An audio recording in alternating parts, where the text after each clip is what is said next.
जय श्री राम।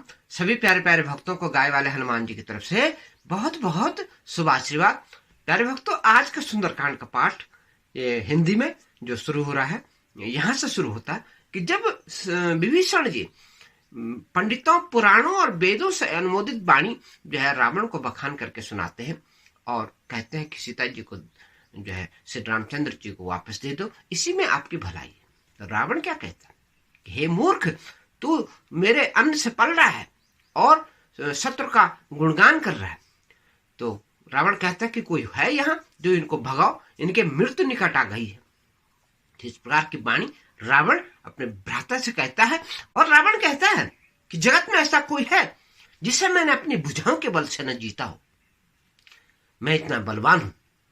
रावण इस बात को विभीषण से कह रहा है। फिर रावण कहता है कि हे मूर्ख, मेरे नगर में रहकर के प्रेम करता उन तपस्वियों पे या उन्हीं से मिल, उन्हीं को नीति का बखान कर, ऐसा कह करके रावण ने उसे लात मारी।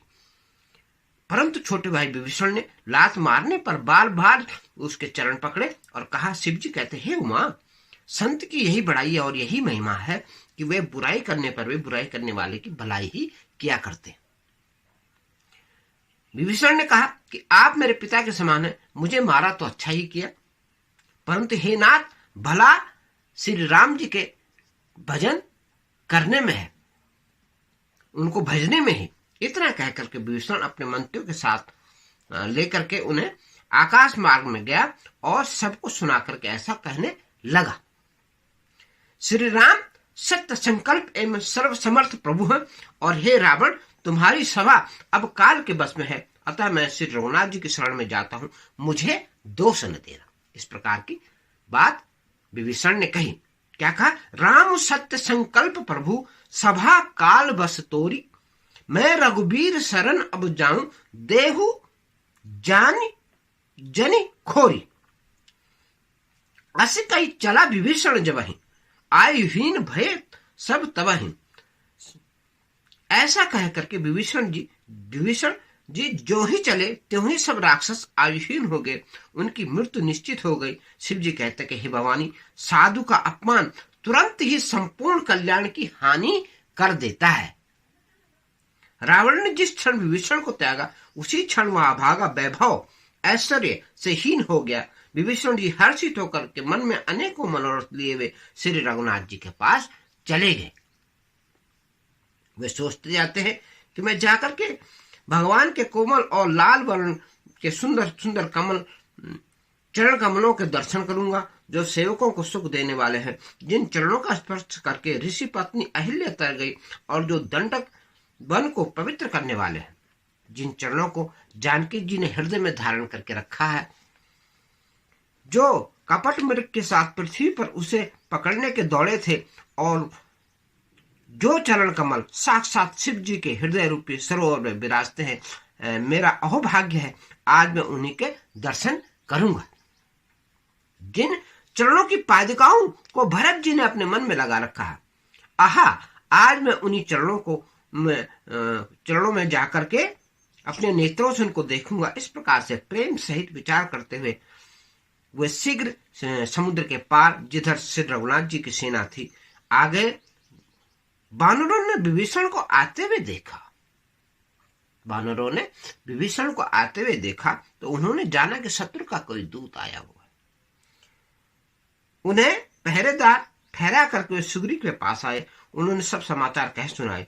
सुग्रीव श्री राम जी के पास जाकर कहता है, हे रघुनाथ जी सुनिए, रावण का भाई आपसे मिलने आया है। श्री रामचंद्र जी का, हे मित्र, तुम क्या समझते हो, तुम्हारी क्या राय है? वानरराज सुग्रीव ने कहा, हे महाराज सुनिए, राक्षसों की माया जानी नहीं जाती। वे इच्छानुसार रूप बदलने वाले होते हैं, छली होते हैं। न जाने किस कारण आया है, जान पड़ता है यह हमारा भेद लेने आया है, इसलिए मुझे तो यही लगता है कि इसे बांध कर रखा जाए। श्री राम जी ने कहा, हे मित्र, तुमने नीति तो अच्छी विचारी है, परंतु मेरा प्रण है जो शरणागत को भय को हर देना। शरणागत जो शरण में आ गया, उसका भय श्री राम जी हर लेते। प्रभु श्री राम के वचन सुन करके हनुमान जी बहुत हर्षित हुए और मन ही मन कहने लगे, भगवान शरणागत वत्सल, शरण में आए हुए पर पिता की भांति प्रेम करने वाले। श्री राम जी फिर बोले, जो मनुष्य अपने अहित का अनुमान करके शरण में आए हुए को त्याग कर देते हैं, वे पामर क्षुद्र हैं, पाप में हैं, उन्हें देखने में भी हानि है और उन्हें देखने में भी पाप लगता है। फिर कहते हैं, जिन्हें करोड़ों ब्राह्मणों की हत्या लगी हो, शरण जाने पर भी मैं उन्हें नहीं त्यागता। जीव जो ही मेरे सन्मुख होता है, त्यों ही उसके करोड़ों जन्म के पाप नष्ट हो जाते हैं। भगवान इस प्रकार से कह रहे, पापी का यह सहज स्वभाव होता है कि मेरा भजन उसे कभी नहीं सुहाता। यदि वह रावण का भाई है, निश्चित ही दुष्ट हृदय का होता तो क्या वह मेरे सन्मुख आ सकता था। श्री राम जी इस प्रकार की बात कह रहे हैं। फिर कहते हैं कि जो मनुष्य निर्मल मन का होता है, निर्मल मन जन सो मोहि पावा, मोहि कपट छल छिद्र न भाव। भेद लेन पठवा दस शीसा, तबै न कछु भय हानि कपीसा। कहते हैं कि जो मनुष्य निर्मल मन का होता है वही मुझे पाता है, मुझे कपट और छल छिद्र नहीं सुहाते। यदि उसे रावण ने भेद लेने के लिए भेजा है, तब भी हे सुग्रीव, अपने को कुछ हानि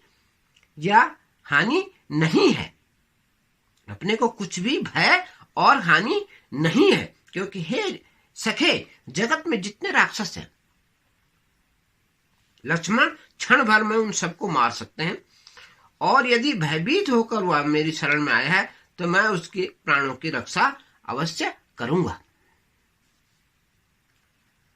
कृपा के धाम श्री रघुनाथ जी हंसकर कहते हैं कि दोनों स्थितियों में उसे ले आओ। वह अंगद और हनुमान जी सुग्रीव जी कृपालु श्री राम की जय हो कहते हुए चले। विभीषण जी को आदर सहित आगे करके बानर फिर वहां चले और करुणा की खान श्री रघुनाथ जी को नेत्रों को आनंद का दान देने वाले अत्यंत सुगत दोनों भाइयों को विभीषण जी ने दूर से ही देखा। फिर विभीषण जी क्या कहते, फिर शोभा के धाम श्री रघुनाथ जी को देख कर कोई पलक रोक करके छिटक करके स्तब्ध होकर के एकटक देखते रह गए। भगवान की विशाल भुजाएं हैं, लाल कमल के समान नेत्र हैं और शरणागत का भय नाश करने वाला सांवला शरीर है।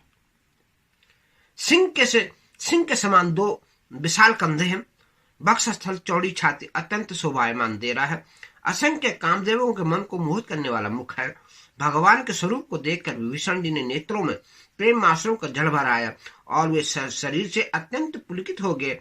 फिर मन में धीरे धर के उन्होंने कोमल वचन कहे। क्या कोमल वचन कहे, ये सुनिए। हे नाथ, मैं दशमुख रावण का भाई हूं। हे देवताओं के रक्षक, मेरा जन्म राक्षस कुल में हुआ है। मेरा तामसी शरीर है, स्वभाव से मुझे पाप प्रिय है। जैसे उल्लू को अंधकार पर सहज ही प्रेम होता है, स्नेह होता है, मैं कानों से आपका सुयश सुन करके आया हूं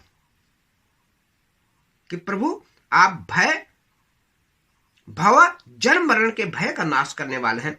हे दुखियों के दुख को दूर करने वाले और शरणागतों को सुख देने वाले रघुवीर जी, मेरी रक्षा कीजिए, मेरी रक्षा कीजिए।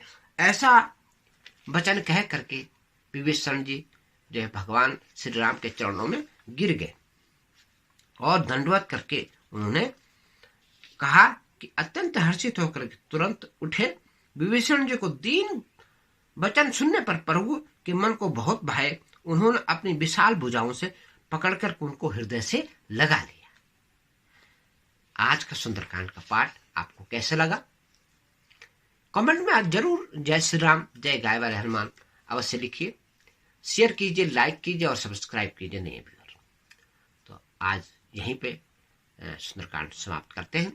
आगे का सुंदरकांड अगले गुरुवार को किया जाएगा। जय सीताराम, जय हो गाय वाले हनुमान।